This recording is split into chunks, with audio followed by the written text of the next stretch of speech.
Now, a while ago, I put a video out called Mystery in the Middle, where I talk generally about paranormal being real, fake, or that little bit in the middle where we really just don't know. So if you are new to the channel, I'll put a link to that video in the description if you want to go and have a listen to my thoughts on that. But the reason for this particular vlog is a little bit different to the normal subject matter. Now, I am still doing the reviews, I am still doing the reactions, I am still doing the channel spotlights and all the vlogs and everything else. But if you've been watching several of my videos, you will often hear me say that I would actually really like the paranormal community, and it is doing it. I am noticing more and more people doing it, but I would like to see the paranormal community, at least where relevant, expand into some of the other subject matters. Now, I will probably talk more about that in a future vlog. I will probably recommend videos, channels, etc. in a future vlog. But what I want to use this vlog for, and feel free to think, no, I'm not interested, I'll go and watch something else that Sarah's done. But I want to talk a little bit about me and where I stand on just the way I feel about all things unexplained. I like the word unexplained. Now, ever since I was a child, I have always been fascinated by the unexplained, by the paranormal. Yes, ghosts and spirits, but also UFOs and folk legends and any mystery or unexplained event. It's always fascinated me. I'm not sure how it started. I just think it was a natural interest, to be honest. I remember having books as a child, encyclopedias on the unexplained, on amazing events, on ghosts and aliens and all sorts of things. I also have a love of storytelling, so I think that also helped in terms of my love of things like folk legends and more historical stories. I also love history, and one of my passions for history is actually Native American culture. I love things like origin stories and creation stories. Now, so my interests, although this channel tends to focus on the debunking community and the paranormal investigation community, I am really interested in other things as well. So a little bit about me, and this is something I'll expand on later and I'll do more videos about, but I just want to use this as an introduction as to how I feel about everything and my own experiences. I actually don't remember really having many, for want of a better word, unexplained or paranormal experience as a child. It doesn't mean I didn't, because I've had loads as an adult.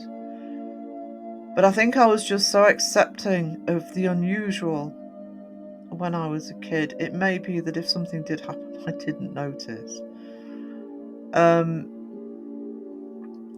I'm not saying it did happen. I'm just saying I don't specifically remember any events growing up. That being said, where I did grow up, small town on the coast of Northumberland, in the north of England. It was strange in itself. I don't mean in a bad way, but it was a town that for a long time seemed to have things out of the norm, and probably purely coincidental. I mean, there's a reason for all of it. But for example, I mean, like I say, I grew up in the north of England. We were about where the town I grew up in was about 30 miles from the Scottish border. We're that far north. on the coast. Northumberland is a beautiful county, very rural, a lot of history. The town I grew up in at the time, there's been a lot of redevelopment in it, but at the time was a very rough little fishing port. And but I'm not complaining about that because, I was a child in the 70s. I was a child in the time that, you could get on your bike in the morning, and so long as you were home for tea, nobody worried. There's no mobile phones. You had the freedom. And although the town itself didn't have a lot to offer and was very rough and ready, countryside around was beautiful, beaches, fields. There was a very posh town a mile away with a castle, which at the time, you have to pay to go into it now, but at the time you didn't pay to go into the grounds. So, a 1,000-year-old castle, well, 800-year-old castle, was one of my playgrounds as a kid, and the river and the beaches. It was amazing.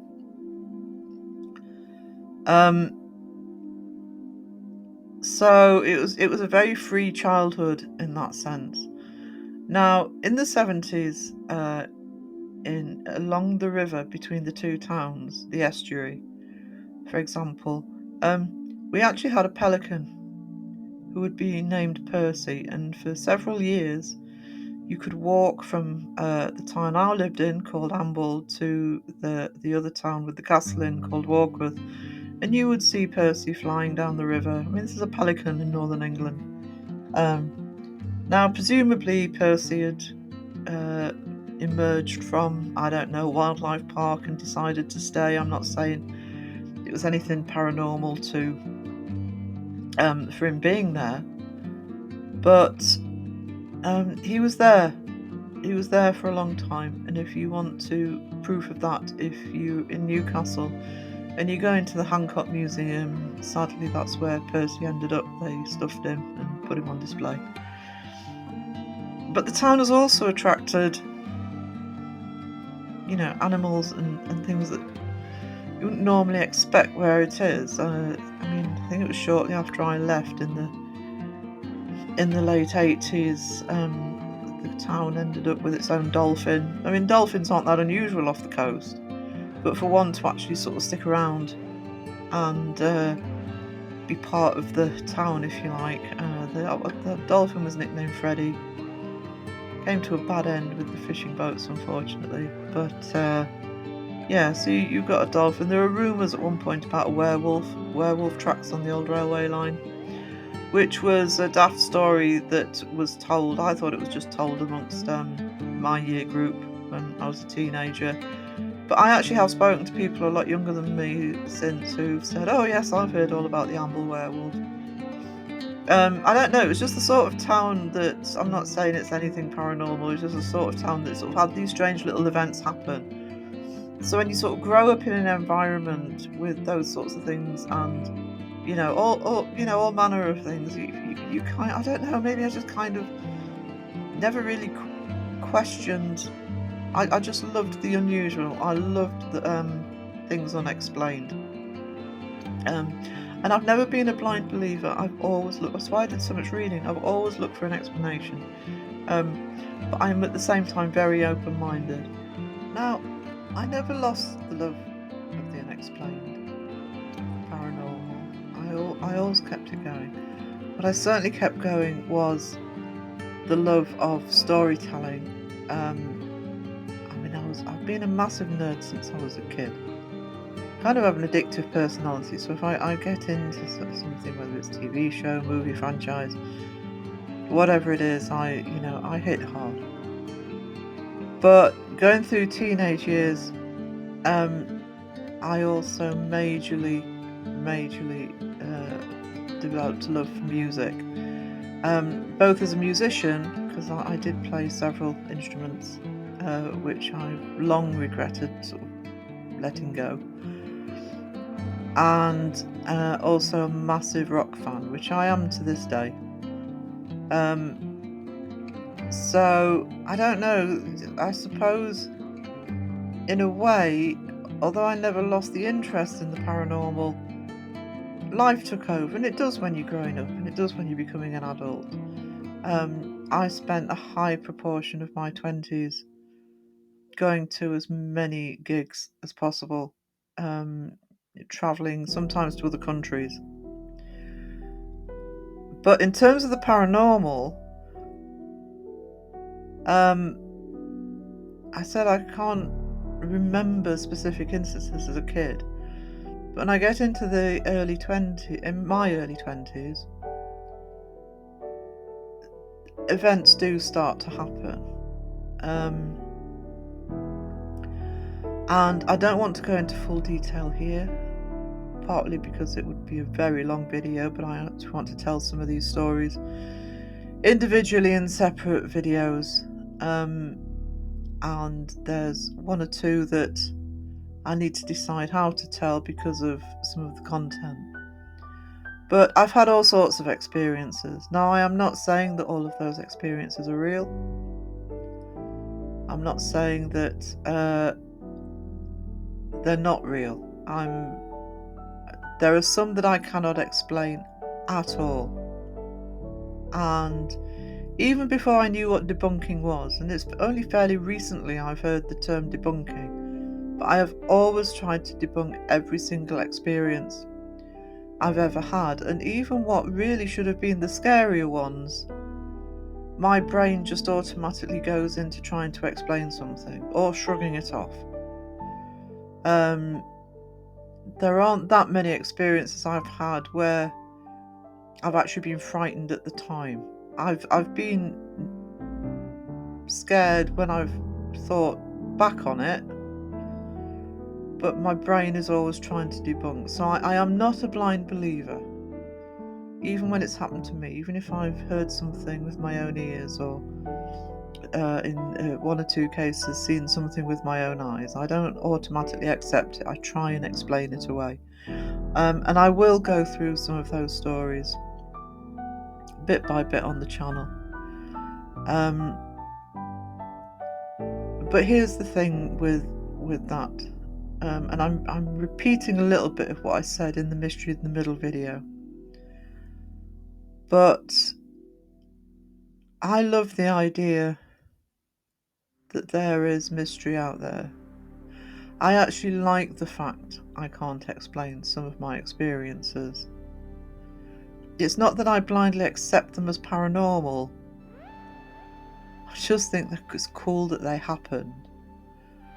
And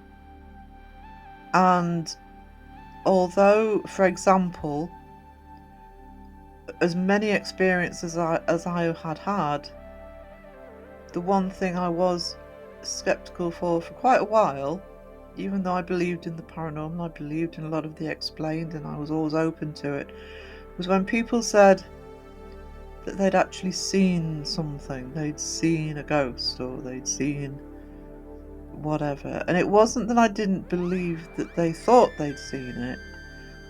I just, it didn't fit with me until it happened to me. I do tend to think that people often think that they've seen something even if they haven't, and I do think that some people do definitely see something, and maybe like me sometimes just try and brush it off. But it's not that I didn't believe people when they said it, it's just that it was the one thing, because I didn't think I'd experienced it, I needed to experience it for myself, and I did. I have seen a shadow figure. I have seen a full body apparition.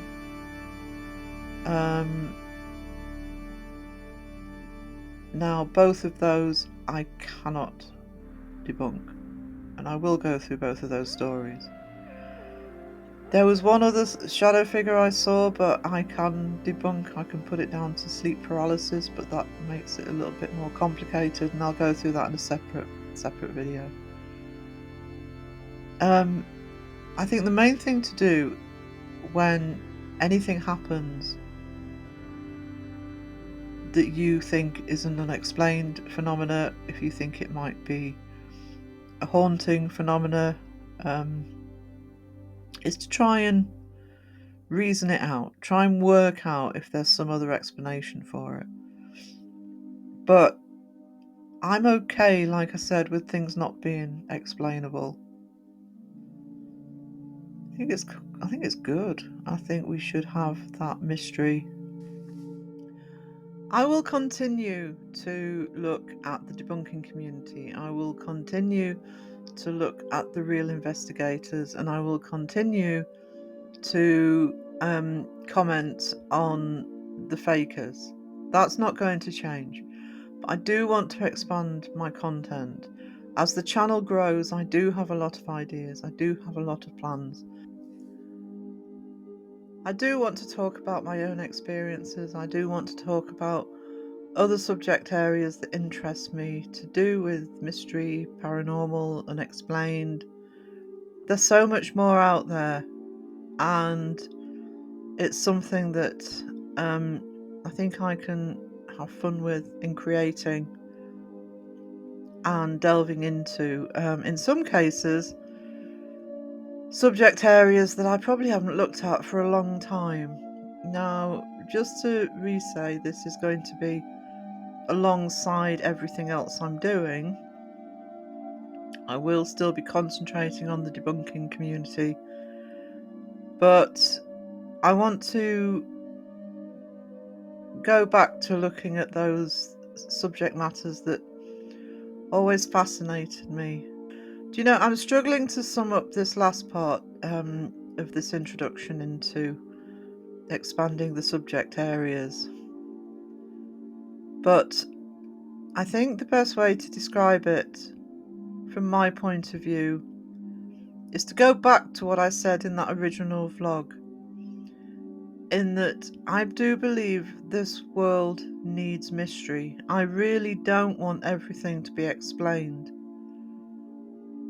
We need mystery in the world. Now, whether that's the love of storytelling in me, whether that's the love of mystery and origins and history and just the mysterious. The mysterious is so enticing, and I've loved it ever since I was a kid. And so I'm hoping that at least some of the content I put up on this side of the subject matter for the channel, you may delve in. It may be something you're interested in already. It may be something that you think, oh, just see what that's about. I just think that little bit of supernatural, mysterious magic is needed. And if you can lose yourself in it from time to time, the harsh realities of the world can sometimes just step back for a second. It's why we listen to music. It's why we watch movies. It's why we watch TV. It's why we read books. That bit of escapism, but this is escapism that may have some grains of truth, may have some reasons behind it, may one day be explained, or may stay as those mysterious stories that we'll never really know whether they're true or not.